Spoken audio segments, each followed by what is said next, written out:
In this video, I'm going to show you how you can change your channel currency on YouTube Studio for mobile, and it's going to take effect even if you open your studio on a laptop. So let me show you guys how to do this. So at the top right corner of your screen, just tap on your account there.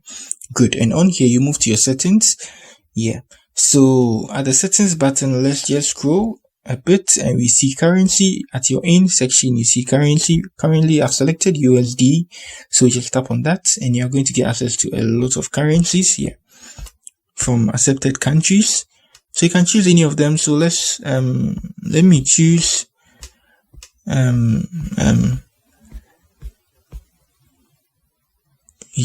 Taiwanese dollar. So that's what a lot of YouTubers do if they just want you to feel like they earn a lot.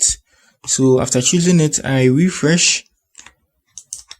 Good. And it's going to take effect. After refreshing your app, it should take effect, and you can see there they're saying I made 1.9k USD, which is not right. It's new Taiwanese dollar. So that's it on how you change your currency on YouTube Studio. If you're new here, you give me a like and subscribe to my channel. Peace.